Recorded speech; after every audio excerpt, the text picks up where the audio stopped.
Welcome to NEET academy. তো আজকের ক্লাসটি হবে ডাব্লিউবি লেডি কনস্টেবল মেন্স 2023-এর জিকে কোশ্চেনগুলো আলোচনা করা হবে। টোটাল জিকে কোশ্চেন 25 25 মানে 25 নাম্বারের 25টি জিকে কোশ্চেন ছিল। সেই 25টি জিকে কোশ্চেন কিন্তু ফুললি অ্যানালাইসিস হবে। তো অবশ্যই তোমরা ক্লাসটিকে লাস্ট অব্দি দেখবে এবং স্কিপ করে দেখবে না, এবং প্রত্যেকটা এই কোশ্চেনের কিন্তু অ্যানালাইসিস হবে। ঠিক আছে, ভালোভাবে অ্যানালাইসিস হবে। তোমরা অবশ্যই কিন্তু খাতা কলম নিয়ে কিন্তু বসে পড়ো। যদি তোমাদের যদি মানে কি বলবো, তোমাদের সুবিধার্থে তোমাদের পরীক্ষার আগে আগে তোমরা প্রিভিয়াস ইয়ার কোশ্চেন দেখে যাবে। তো অবশ্যই তোমাদের কি করতে হবে, খাতায় নোট করতে হবে। ঠিক আছে, তো অবশ্যই ভিডিওটাকে পজ করে করে তোমরা নোট করতে পারো। ঠিক আছে, যদি তোমাদের স্পিডটা বেশি হয় তো অবশ্যই পজ করবে, কোশ্চেনটা টুকবে, ওয়ান লাইনার হিসেবে তোমরা সেই কোশ্চেনের অ্যান্সারও লিখতে পারবে। এবং তার সাথে তোমার যে এক্সট্রা যে ইনফরমেশন, মানে এক্সট্রা যে তোমাদের ওই কোশ্চেন রিলেটেড যে আরো কোশ্চেন হবে, সেটাও কিন্তু তোমরা এক্সট্রা ইনফো বলে পাশে লিখে নেবে। ঠিক আছে, তাহলে কি হবে, তোমাদের প্রিভিয়াস ইয়ার কোশ্চেন যে সলভ করার ব্যাপারটা তাহলে ফুলফিল হলো। শুধু কোশ্চেন আর অ্যান্সার লিখলে কিন্তু হবে না, তার সাথে যে এক্সট্রা ইনফরমেশন দেওয়া হবে সেগুলো কিন্তু তোমাদেরকে লিখতে হবে। অবশ্যই তোমরা যদি চ্যানেলে প্রথম হয়ে থাকো অবশ্যই চ্যানেলটাকে সাবস্ক্রাইব করবে এবং ভিডিওটাকে অবশ্যই লাইক করবে এবং শেয়ার করবে বন্ধুদের সাথে, শেয়ার করে নিবে। এবং কোথাও যদি অসুবিধা হয় অবশ্যই কমেন্ট করে জানাবে। তো ক্লাস শুরু করা যাক। আজকের ক্লাসটি, সোনার রাসায়নিক নাম কি? এর আগের প্রিভিয়াস ইয়ার কোশ্চেনে তোমাদের যদি দেখো, তোমরা যদি ভিডিওগুলো দেখো, ক্লাসগুলো যদি দেখে রাখো, তো অবশ্যই তোমরা কিন্তু এই কোশ্চেনগুলো পাবে। ঠিক আছে, তো প্রিভিয়াস ইয়ার কোশ্চেন সলভ করা হচ্ছে, এটাই একটা মূল মন্ত্র, কারণ সেখান থেকে আমরা কোশ্চেন কিছু না কিছু কোশ্চেন আমরা কমন পেয়েই যাই। তো এখানে এই রাসায়নিক চিহ্ন এখানে আছে, এছাড়া তোমাদের কি আছে, প্লে লিস্ট করা আছে। ঠিক আছে, তো প্লে লিস্ট করা আছে, তো অবশ্যই তোমরা বিভিন্ন প্রিভিয়াস ইয়ার কোশ্চেনের যে প্লে লিস্ট, সেটা তোমরা ভিডিও ডিসক্রিপশনে পেয়ে যাবে। হুম, এছাড়া চ্যানেলে ভিজিট করলে তোমরা প্লেলিস্ট পেয়ে যাবে ডাব্লিউপি কেপি পিআইকিউ। ঠিক আছে, ডাব্লিউপি বা কেপি পিআইকিউ এইভাবে একটা প্লেলিস্ট আছে, সেখান থেকে তোমরা দেখে নেবে। এখানে কি বলছে, সোনার রাসায়নিক চিহ্ন কি? জিডি, এজি, জি না এইউ? এ ইউ। তো এটা রাইট অ্যান্সার কি হবে? এটা রাইট অ্যান্সার হবে এ ইউ। এ ইউ এর ফুল ফর্ম কি? এ ইউ এর ফুল ফর্ম হলো অরাম, A U R U M. ঠিক আছে, এই এ ইউ এর সংকেত হলো অরাম। ঠিক আছে, তো এখান থেকে কিন্তু এটা নেওয়া হয়েছে। তো অবশ্যই এটা ফুল ফর্মটা। এছাড়া যদি বলে রূপা, রূপা কিন্তু এটা, তাই না? রূপার রাসায়নিক সংকেত কি? এ রূপা, এটা হচ্ছে রূপার রাসায়নিক সংকেত। ওকে, রূপার রাসায়নিক সংকেত হলো এটা। এটা যদি তোমার ফুল ফর্ম জানো তাহলে এটার সম্পূর্ণ নাম হচ্ছে আর্জেন্টাম। ঠিক আছে, এগুলো কই প্রত্যেকটাই হচ্ছে ল্যাটিন শব্দ। ঠিক আছে, প্রত্যেকটা ল্যাটিন শব্দ থেকে এগুলো কিন্তু সংক্ষিপ্ত রূপ। ঠিক আছে, অবশ্যই তোমরা কিন্তু এগুলো মনে রাখবে। এবং এছাড়াও আরো যেগুলো যে রাসায়নিক চিহ্ন বা সাংকেতিক রূপ যেগুলো আছে, সেগুলো তোমাদের কিন্তু লিখে রাখছি, তোমরা এগুলোর মধ্যেই কিন্তু পরীক্ষায় চলে আসবে। ঠিক আছে, যেমন কি টিন, টিনের রাসায়নিক সংকেত কি? মনে রাখো কি হবে, এস এন। টিনের রাসায়নিক সংকেত হলো এস এন। এছাড়া যদি বলে মার্কারি, মার্কারি রাসায়নিক সংকেত কি? তাহলে কি হবে, এইচ জি। এরপর তোমাদের যেগুলো ইম্পর্টেন্ট পরীক্ষা আসে সেগুলো কিন্তু লিখে দিচ্ছি, এগুলো কিন্তু একটাও ছাড়া যাবে না। ওকে, সীসা, সীসার রাসায়নিক সংকেত হলো পিবি। ঠিক আছে, কি? পিবি। তারপর তোমাদের লিখে রাখো পটাশিয়াম,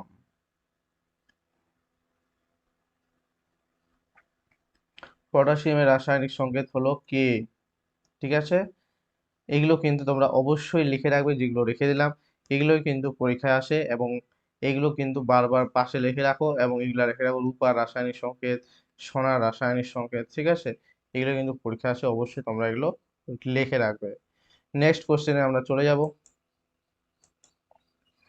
বিজয়নগর সাম্রাজ্যের শ্রেষ্ঠ সম্রাট কে ছিলেন? কি হবে, বিজয়নগর সাম্রাজ্যের শ্রেষ্ঠ সম্রাট কে ছিলেন?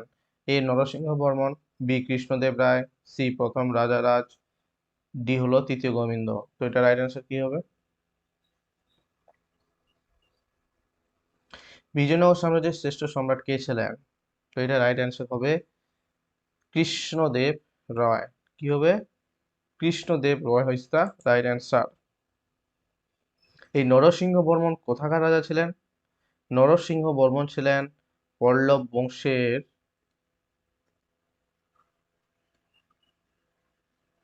পল্লব বংশের শ্রেষ্ঠ রাজা। ঠিক আছে, তো পল্লব বংশের শ্রেষ্ঠ রাজা হলো নরসিংহ বর্মন, এটা মনে রাখবে। যদি বলে নরসিংহ বর্মন না, যদি বলে পল্লব বংশের শ্রেষ্ঠ রাজা কে ছিলেন, ঠিক আছে, তার নরসিংহ বর্মন, এটা কিন্তু ওইভাবে মুখস্থ রাখবে। তৃতীয় যে গোবিন্দ, এটা কোন বংশের রাজা ছিলেন? তৃতীয় গোবিন্দ ছিলেন রাষ্ট্রকূট বংশের রাজা। কোন বংশের রাজা? রাষ্ট্রকূট বংশের রাজা।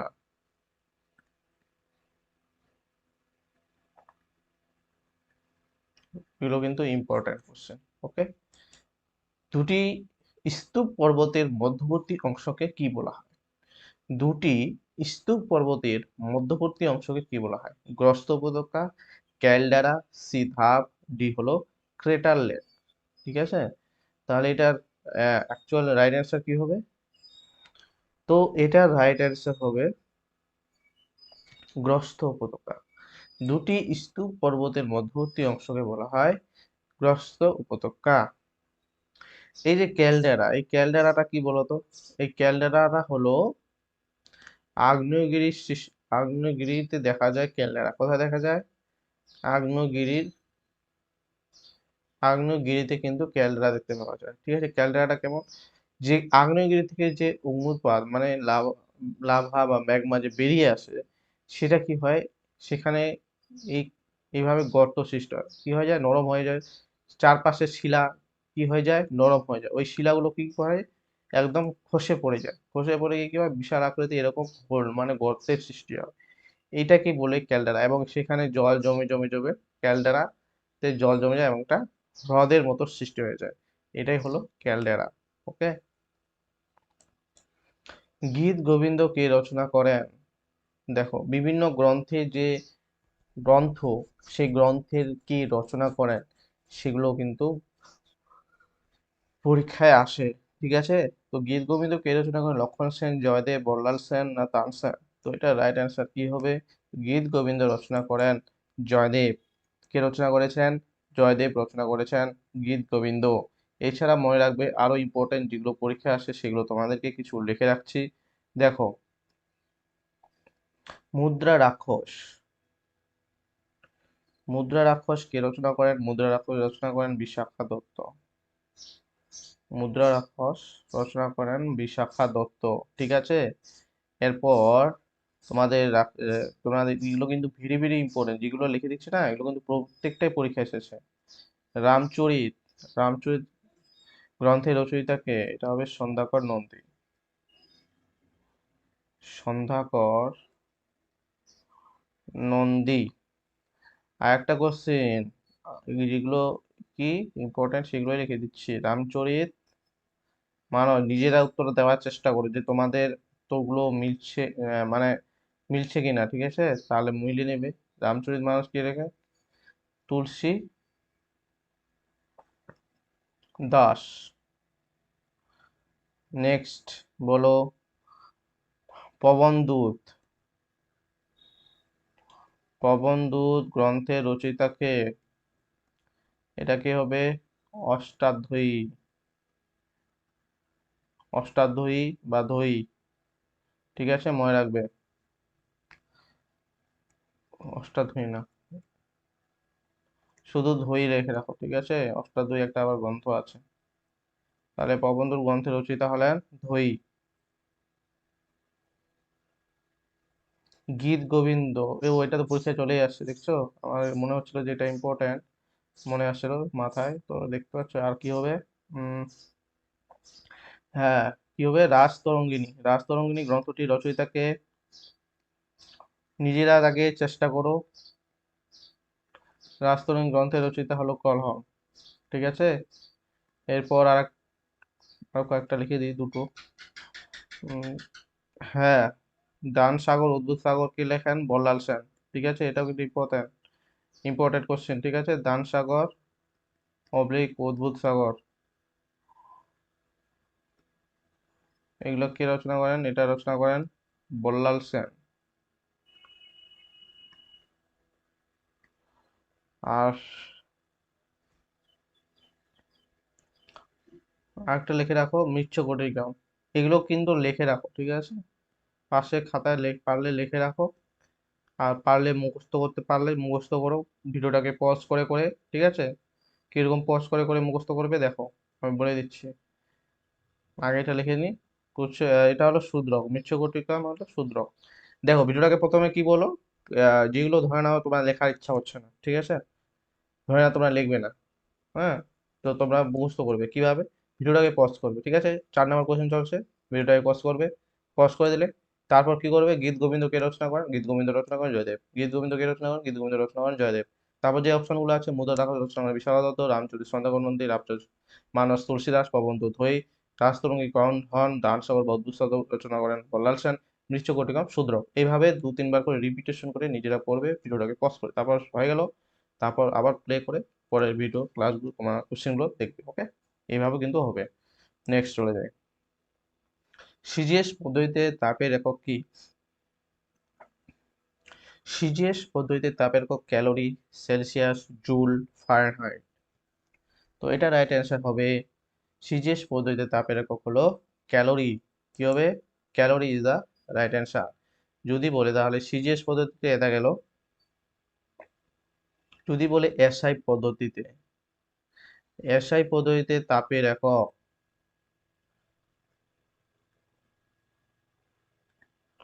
এসআই পদ্ধতিতে তাপের একক কি হবে, তাহলে কি হবে,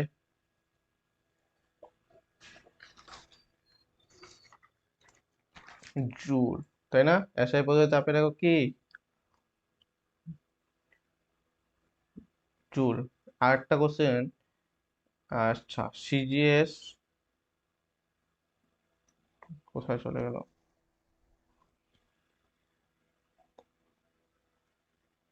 সিজিএস পদ্ধতিতে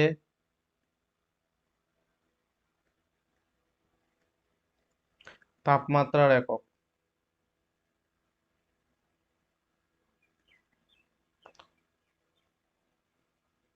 আচ্ছা এখানে তাপমাত্রা এককটা লিখলাম না, এবার এসআই পদ্ধতিতে বুঝে নেবে, এসআই পদ্ধতিতে তাপমাত্রার একক কি হবে, সিজিএস পদ্ধতিতে তাপমাত্রা একক কি, এসআই পদ্ধতিতে তাপমাত্রা একক কি, বলো নিজেরা বলো। এসআই পদ্ধতিতে তাপমাত্রার একক কি হবে, কেলভিন, এসআই পদ্ধতিতে তাপমাত্রা একক কেলভিন, আর এটা হবে ডিগ্রি সেলসিয়াস,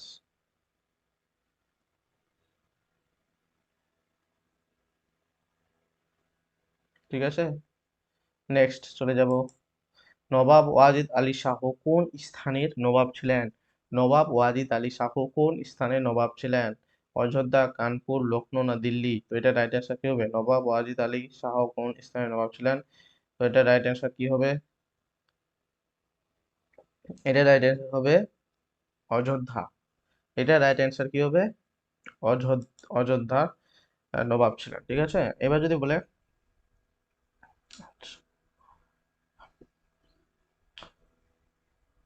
সিপাহী বিদ্রোহের সময় কানপুরে কে নেতৃত্ব দেয়, যেহেতু কানপুর লখনৌ এগুলো আছে তো আমার মনে পড়লো, তো সিপাহী বিদ্রোহের সময়, সিপাহী বিদ্রোহের সময়, ঠিক আছে, কানপুরে কে নেতৃত্ব দিয়েছিলেন, দিয়েছিলেন তাতিয়া টোপি, পরীক্ষা এসেছিল তাই না।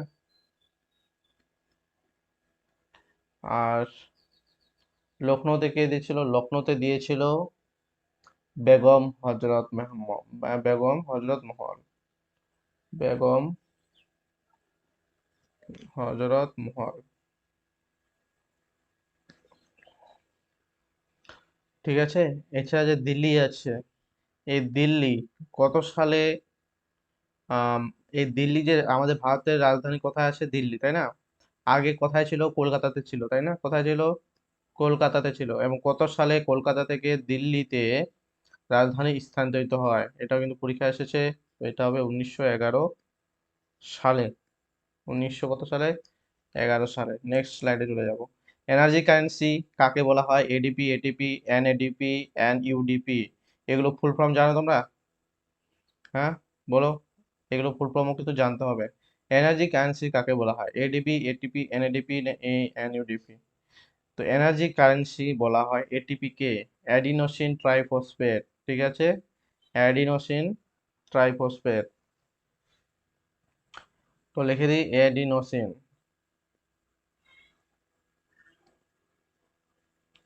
Adenosine triphosphate.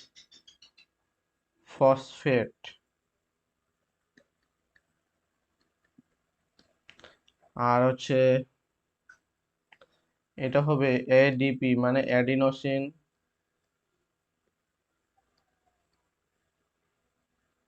ডাইফসফেট।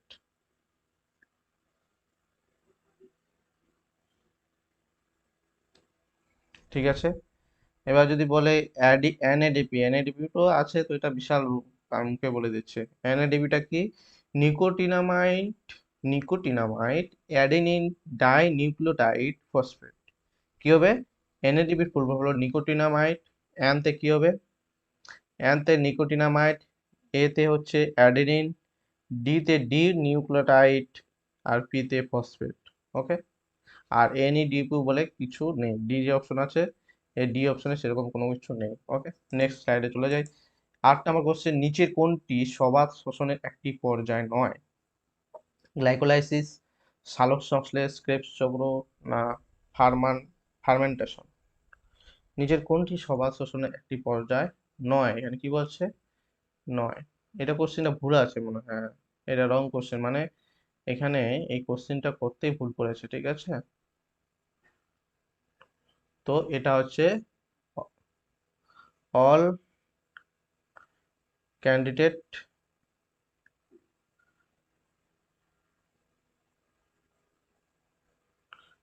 কে কি হয়েছিল? নাম্বার দেওয়া হয়েছিল, প্রোভাইড করা হয়েছিল, নাম্বার দেওয়া হয়েছিল। ঠিক আছে, অল ক্যান্ডিডেটকে কি হয়েছিল? নাম্বার দেওয়া হয়েছিল। 9 নম্বর কোশ্চেন কি বলছে? প্রমাণ চাপ ও তাপমাত্রা এসটিপি, হ্যাঁ, প্রমাণ চাপ ও তাপমাত্রায় 1 গ্রাম অণু পরিমাণ সব গ্যাসের আয়তনের কত লিটার হবে?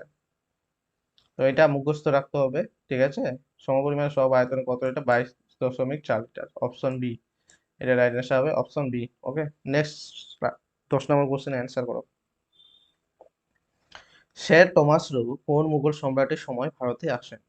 স্যার টমাস রো কোন মুঘল সম্রাটের সময় ভারতে আসেন? জাহাঙ্গীর, শাহজাহান, আকবর, না ঔরঙ্গজেব? Sir Thomas Roe. তো এটা রাইট অ্যান্সার কি হবে? এটা জাহাঙ্গীর হবে রাইট অ্যান্সার। জাহাঙ্গীরের সময় স্যার টমাস রো এসেছিলেন, ভারতে এসেছিলেন। ঠিক আছে, আচ্ছা, একটা কোশ্চেন বলো তো, নিজেরা চেষ্টা করবে, তারপর অ্যান্সার তো আমি বলে দিব। কাকে জিন্দাবীর বলা হয়? জিন্দাবীর, অথবা একে কি বলা হয়? জিন্দা, জিন্দা সাধু, জিন্দা, জিন্দা পীর, আর একটা জীবন সাধু, জীবন সাধু হবে, জীবন সাধু কাকে বলা হয় বলো?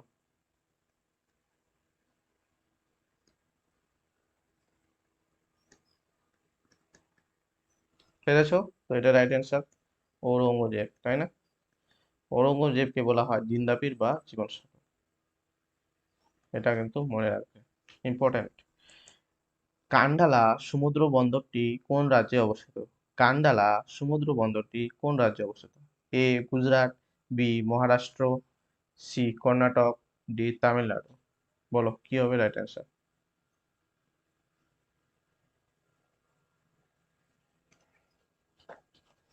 তাহলে কান্ডালা, কান্ডালা একটা কি বলতো? কান্ডালা হচ্ছে শুল্ক মুক্ত, শুল্ক মুক্ত বন্দর। কান্ডালা বন্দরটাকে বলা হয় ভারতের শুল্ক মুক্ত বন্দর। কান্ডালা আছে গুজরাট, আছে কোথায় আছে?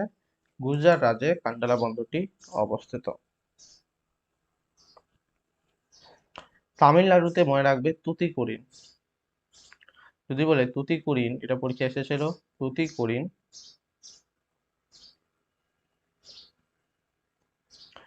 তুতিকোরিন বন্দর কোন রাজ্যে অবস্থিত? তাহলে রাইট অ্যান্সার হবে তামিলনাড়ুতে অবস্থিত তুতিকোরিন। ওকে,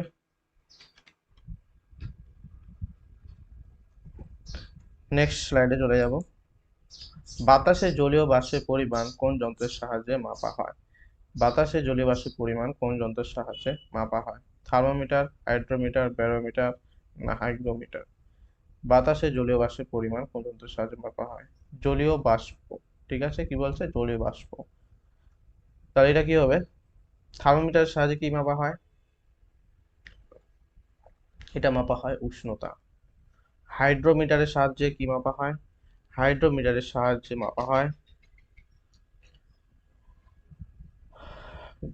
কি বলতো?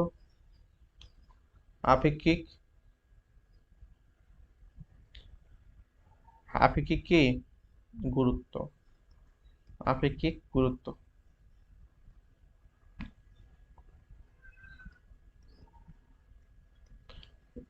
তরলের, ঠিক আছে, তরলের আপেক্ষিক গুরুত্ব লিখতে হবে তো। ঠিক আছে, তরলের আপেক্ষিক গুরুত্ব। ব্যারোমিটার হলো, ব্যারোমিটার সাহায্যে কি মাপা হয়? বায়ুর চাপ মাপা হয়।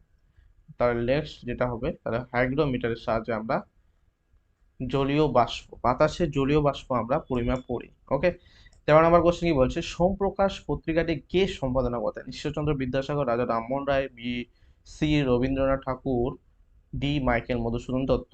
তো এটা রাইট অ্যান্সার কি? সোমপ্রকাশ পত্রিকাটি কে সম্পাদনা করতেন? তো এটা রাইট অ্যান্সার হবে ঈশ্বরচন্দ্র বিদ্যাসাগর। ঠিক আছে, সোমপ্রকাশ পত্রিকাটি সম্পাদনা করতেন ঈশ্বরচন্দ্র বিদ্যাসাগর। এই সোমপ্রকাশ পত্রিকা যদি ঈশ্বরচন্দ্র বিদ্যাসাগর না থাকে, তো আমরা এই যদি ঈশ্বরচন্দ্র বিদ্যাসাগর না থাকে, তাহলে অবশ্যই তোমরা এটা বুঝতে রাখবে যে দ্বারকানাথ ঠাকুর। ঠিক আছে, দ্বারকানাথ ঠাকুর। যদি দুটোই থাকে তাহলে কিন্তু ঈশ্বরচন্দ্র বিদ্যাসাগরটাকে অ্যান্সার নেবে। ওকে, রণথম্বর ন্যাশনাল পার্ক কোন রাজ্যে অবস্থিত? রণথম্বর ন্যাশনাল পার্ক কোন রাজ্যে অবস্থিত? উড়িষ্যা, রাজস্থান, মধ্যপ্রদেশ, উত্তরাখণ্ড। তো এটা কি হবে? রণথম্বর ন্যাশনাল পার্ক এটা কোন রাজ্যে অবস্থিত? উড়িষ্যা, রাজস্থান, মধ্যপ্রদেশ না উত্তরাখণ্ড? রণথম্বর হবে রাজস্থান রাজ্যে। কোথায় অবস্থিত? রণথম্বর রাজস্থান রাজ্যে অবস্থিত। রণথম্বর। বিভিন্ন রাজ্যের ন্যাশনাল পার্ক অবশ্যই কমপ্লিট করে রাখবে। ঠিক আছে, এই ন্যাশনাল পার্ক অবশ্যই কিন্তু কমপ্লিট করে রাখবে এই চ্যাপ্টার। ঠিক আছে, এছাড়া তারপর বিভিন্ন হচ্ছে ব্যাঘ্র অভয়ারণ্য, ঠিক আছে, এগুলো কিন্তু অবশ্যই মনে রাখবে, পড়বে চ্যাপ্টারটা। যেমন মধ্যপ্রদেশে যে বিভিন্ন ধরনের মধ্যপ্রদেশে যে রামসার সাইটগুলো আছে, সেগুলো কিন্তু বেশি পরিমাণে পরীক্ষায় আসে। রাজস্থানে যেমন রণথম্বর, এটাও ইম্পর্টেন্ট, পরীক্ষায় চলে এসেছে। এছাড়া রাজস্থানে কি কি আছে? রাজস্থানে আমরা যদি দেখি আরেকটা মানে কিছু কিছু আরো কি আছে ন্যাশনাল পার্ক, সেগুলো আমরা অবশ্যই মনে রাখবো। রাজস্থানে আছে ডেজার্ট ন্যাশনাল পার্ক, সংক্ষেপে দেখলাম। 2 নাম্বার রণথম্বর, রণথম্বর দেখলাম। Sariska, Sariska national park. 3 number desert, desert লিখলাম। তারপর কেওলাদেও, কেওলাদেও ন্যাশনাল পার্ক।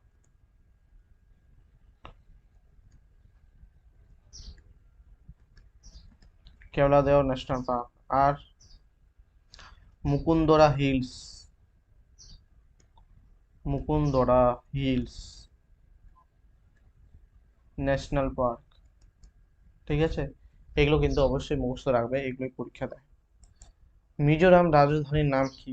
দেখো, মিজোরাম রাজধানী বলছিলাম না, প্রত্যেকটা একটা সিস্টেম দেখো। পিএকিউ যারা কন্টিনিউ প্রিভিয়াস ইয়ার কোশ্চেন গুলো দেখছে, আমার ক্লাসগুলো দেখছে, তো তোমরা নিজেরাই বুঝতে পারবে যে কিভাবে আসছে, তাই না? মিজোরামের রাজধানী, বিভিন্ন রাজ্যের রাজধানী কিন্তু আসছে, তবে নর্থ ইস্টার্ন সাইডের যে স্টেট গুলো আছে, নর্থ ইস্টার্ন সাইডের যে স্টেট গুলো আছে কি কি, যা মণিপুর আছে, আসাম, অরুণাচল প্রদেশ, নাগাল্যান্ড, ঠিক আছে, এই সমস্ত যে আছে, মেঘালয়, এগুলো কিন্তু থেকে রাজধানী আসে, টার্গেট। ঠিক আছে, ভালো, ওখান থেকেই আসে। যেমন আইজল, আইজল হচ্ছে কার রাজধানী? আইজল মিজোরামের রাজধানী। তো এটা রাইট অ্যান্সার হবে আইজল।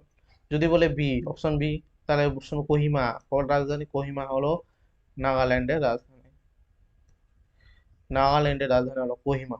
মণিপুরের রাজধানী হলো ইম্ফল, মণিপুরের রাজধানী হলো ইম্ফল। এছাড়া ডিমাপুর, ডিমাপুর রাজধানী কিছু আছে তোমরা বলতে পারবে? এটা নেই, কোনো রাজ্যের রাজধানী ডিমাপুর নেই। ওকে, হবে, ঠিক আছে। এবার নেক্সট 16 নম্বর কোশ্চেন, দূষিত পদার্থযুক্ত ধোঁয়া ফুসফুস তথা দেহে প্রবেশ করলে নিম্নলিখিত কোন রোগটি হয়?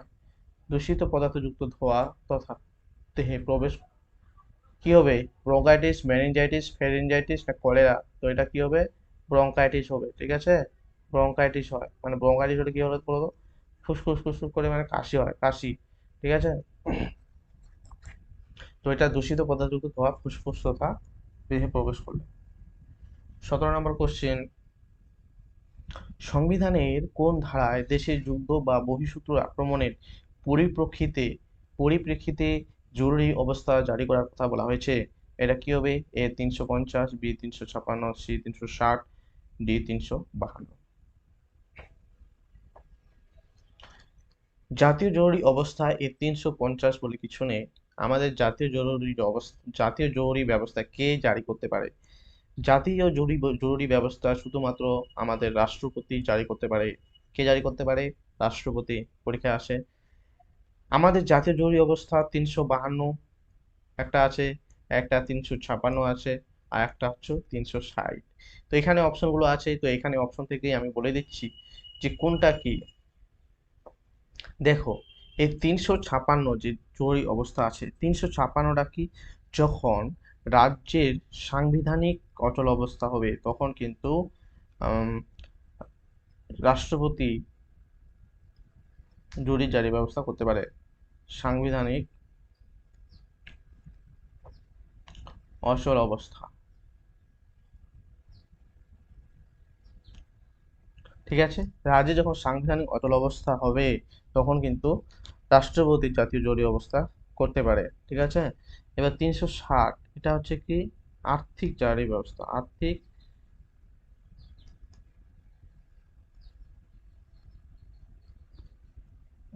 জরুরি অবস্থা, এটা হলো 360। এটা কি? 352, এটাই হবে রাইট অ্যান্সার। যদি সংবিধানে কোনো ধারা দেশে যুদ্ধ বা বহিঃশত্রু আক্রমণের জরুরি অবস্থা জারি করা হয় তখন হবে 352। মানে হচ্ছে এটাকে বলবে আমাদের জাতীয় জরুরি অবস্থা, জাতীয় জরুরি অবস্থা। এগুলো কিন্তু মুখস্থ রাখবে, ঠিক আছে? নেক্সট স্লাইডে চলে যাব। 18 নম্বর কোশ্চেন, ইলেকট্রিক বাল্বের ফিলামেন্ট তৈরিতে নাইট্রোম ব্যবহার করার কারণ কি? আমরা যখন ইলেকট্রিক বাল্ব, তাই না, এরকম এরকম এরকম আছে, এগুলো কি? এক ধরনের ফিলামেন্ট, ঠিক আছে? তো এই ফিলামেন্ট গুলো ব্যবহার করা হয় কেন? অন্য কিছু তো আমরা ব্যবহার করতে পারতাম। হুম। এই ফিলামেন্টে নাইট্রোম তাপটাই ব্যবহার করা হয় কেন? কারণ নাইট্রোম কি সহজলভ্য, মানে সহজে পাওয়া যায়? নাইট্রোম তড়িৎ পরিবহনে কি খুব বেশি? নাইট্রোমের ধাতু রোধ বেশি? না নাইট্রোম একটি মৌলিক ধাতু? তো এটা রাইট অ্যান্সার হবে নাইট্রোমের ধাতুর রোধ বেশি, সেই জন্যই আমরা আলো পাই, উজ্জ্বল হয়ে জ্বলে, রোধ হয়, ইলেকট্রিক যায়, কিন্তু ওই জন্য আমরা কি ধাতুর রোধ বেশি, এটা রাইট অ্যান্সার হবে ধাতুর রোধ বেশি। 19 নম্বর কোশ্চেন, নিচের কোনটি ক্ষুদ্রান্তের অংশ নয়? ঠিক আছে, কি বলছে? ক্ষুদ্রান্তের অংশ নয়। দেখো, ইলিয়াম হবে, জেজুনাম হবে, ডিওডিনাম হবে, না মিউকাস? এই, তাহলে কোনটি ক্ষুদ্রান্তের অংশ? ইলিয়াম হবে, জিজুনাম, ডিডিনাম। এই ক্ষুদ্রান্তের মূল তিনটি অংশ এগুলোই, কি কি? ইলিয়াম, জিজুনাম এবং ডিওডিনাম, এই তিনটি হলো ক্ষুদ্রান্তের মূল অংশ। এই যে মিউকাস আছে, মিউকাস হলো ক্ষুদ্রান্তের অংশ নয়, ঠিক আছে? পরিণামে সম্প্রতি অনুষ্ঠিত ক্রিকেট বিশ্বকাপে সর্বোচ্চ উইকেট অংশগ্রহণকারী মোহাম্মদ শামি কতগুলি উইকেট সংগ্রহ করে? তো এটা সিএ কারেন্ট অ্যাফেয়ার্স মনে হয় একটাই এসেছিল এটাই। তো এটা রাইট অ্যান্সার হবে 24টি উইকেট নিয়েছিল, ঠিক আছে? Next slide.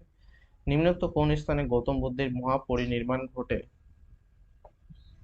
মহাপরিনির্বাণ, ঠিক আছে, গৌতম বুদ্ধের মহাপরিনির্বাণ মানে দেহত্যাগ। গৌতম বুদ্ধের দেহত্যাগকে কি বলা হয়? গৌতম বুদ্ধের দেহত্যাগকে বলা হয় মহাপরিনির্বাণ। মহাবিনিষ্ক্রমণ, একটা কি আছে? মহাবিনিষ্ক্রমণ।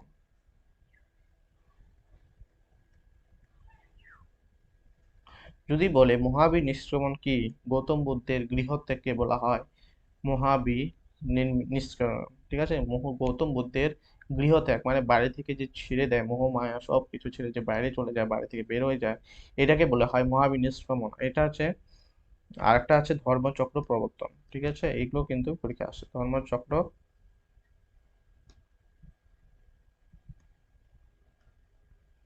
এটা হচ্ছে গৌতম বুদ্ধ যে ধর্ম প্রচার করেছিল সেটাই হলো গৌতম বুদ্ধের ধর্মসভা প্রবর্তন। তো এটা কুশীনগরে দেখাতে পারে, ঠিক আছে, রাইট অ্যান্সার কুশীনগর। বায়ুমণ্ডলের সর্বনিম্ন স্তর কোনটি, বা সর্বনিম্ন স্তরের নাম কি? Atmospheric layer. এটা কোথা থেকে কোশ্চেন আসছে? Atmospheric layers.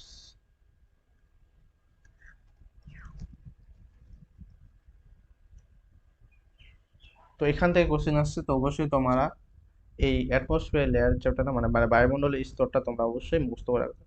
তো এই যে বায়ুমণ্ডলের তাহলে সর্বস্তরের ইয়ের নাম কি বলো? তাহলে বায়ুমণ্ডলের সর্বনিম্ন স্তর নাম কি? ট্রোপোস্ফিয়ার, ঠিক আছে। ট্রোপোস্ফিয়ার একটা রাইট অ্যান্সার।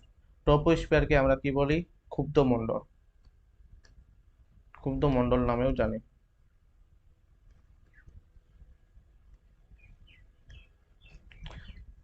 ঠিক আছে, বিভিন্ন স্তরগুলো অবশ্যই মুক্ত রাখবে। ডিস্টেন্স কত সেগুলো মুক্ত রাখবে, যেমন ট্রোপোস্ফিয়ার, স্ট্রেটোস্ফিয়ার, মেসোস্ফিয়ার, থার্মোস্ফিয়ার, এক্সোস্ফিয়ার বা আয়নোস্ফিয়ার, এগুলো কিন্তু মুক্ত রাখবে। সুপ্রিম কোর্টের বিচারপতিদের অবসর গ্রহণের বয়স সীমা কত বছর? সুপ্রিম কোর্ট, তো সুপ্রিম কোর্ট হবে 65, আর যদি বলে হাইকোর্ট তাহলে হবে 62। হাইকোর্টের বিচারকদের হচ্ছে নিচের কোন নদীটির উৎপত্তি জেমু হিমবাহ থেকে হয়েছে? নিচের কোন নদীটির জেমু হিমবাহ থেকে উৎপত্তি হচ্ছে? বিয়াস, তিস্তা, ব্রহ্মপুত্র, আলকানন্দা। তো এটা রাইট অ্যান্সার কি হবে? এটা রাইট অ্যান্সার হবে তিস্তা নদীর জিমু হিমবাহ থেকে সৃষ্টি হয়েছে। তিস্তা নদীর উৎপত্তি স্থল হলো জিমু হিমবাহ। তো এটা রাইট অ্যান্সার হবে তিস্তা। তিস্তা নদীকে আমরা কি নামে জানি? তিস্তা নদীকে আমরা ত্রাসের নদী নামেও জানি। ত্রাসের নদী নামেও জানি। তিস্তা নদী কি? ত্রাসের নদী নামেও কিন্তু আমরা জানি। এবং তিস্তা নদী উৎপত্তি হচ্ছে জিমু হিমবাহ থেকে। মাজুলী দ্বীপ কোথায় দেখা যায়? ভারতের বা বিশ্বের সব থেকে বৃহত্তম দ্বীপ হলো মাজুলী দ্বীপ। এটা দেখা যায় ব্রহ্মপুত্র নদে, ঠিক আছে, ব্রহ্মপুত্র নদে কিন্তু দেখা যায়।